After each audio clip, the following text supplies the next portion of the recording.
We're a mile above sea level, which means we must be in Denver for this exciting matchup between the Saints and the Broncos.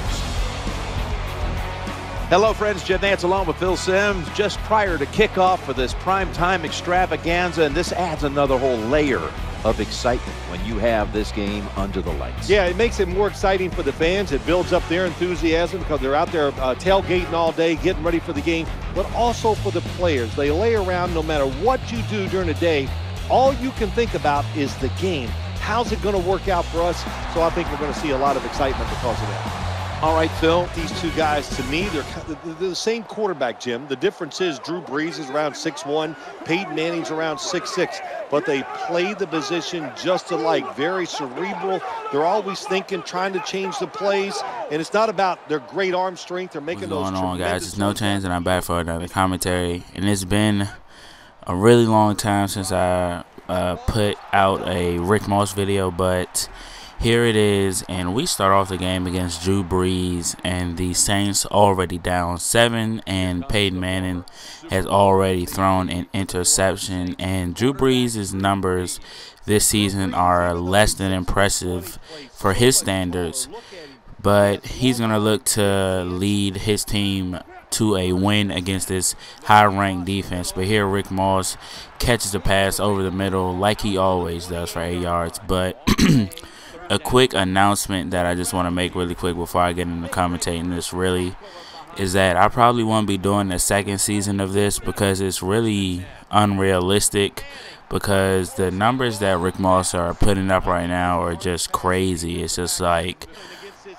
totally unrealistic. After this game, I claim the receiving record or receiving yards record for one season. So that just, and it's only like week 4, you know, or I say week 4, it's probably like week 7 or 6, and I already have the all-time season record. So I probably won't be doing more than one season of this unless somehow we lose in the Super Bowl. And look at Peyton Manning throwing that interception to Greer. I didn't call for that one, he just threw it, but like I was saying, unless somehow we don't win the Super Bowl. If we don't win the Super Bowl, I might come back and try to win it. But odds are I probably want to do a second season of this. And it's kind of crazy because Rick Moss was like the main series on my channel all throughout NCAA. And I probably won't continue them because it's just kind of unrealistic, you know? Like, I get like 400 yards receiving every game. And I know there's a way, like, I know you guys are saying, like, don't call for the ball, but it's really hard not calling for the ball when you're wide open, like, 40% or 50% of the time. And I let them call the plays. I do the game flow, and then I just run the route that they give me so I don't have complete control over everything. But yeah, only reason I would do more than one season if there's like some really big uprising from you guys and just say, no, you have to do a season 2 because you guys want to see it. But that's the only way I'll do it because I think it is my most viewed series on my channel.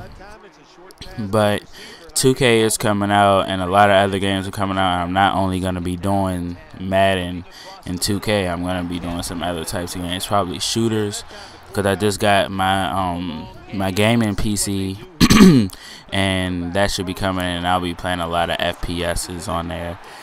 But I really just talked over half of this commentary, but it's the 4th quarter and we're still down 10, and we get stopped on the 1-yard line disappointingly, and we have to settle for a field goal. And what we have to do is score with 1 minute left, get a touchdown, and Rick Moss just goes over 2 defenders and snatches that from them. Could have been a game-winning pick, but Rick Moss definitely made a play. But here he hits Decker down to the 3-yard line, and for some reason they take me out, but they end up scoring, and we get into overtime, and our defense somehow stops the New Orleans Saints and Drew Brees, and Rick Moss in overtime is up the left side of the field, whoop, for the touchdown in overtime, the game-winning touchdown.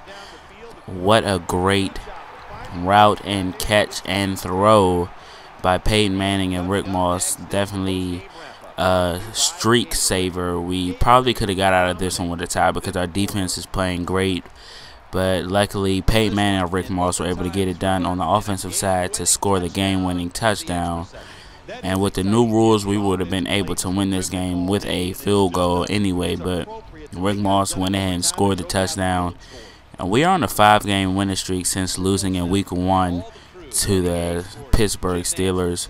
But we've been hot ever since, making that a 6-game win streak.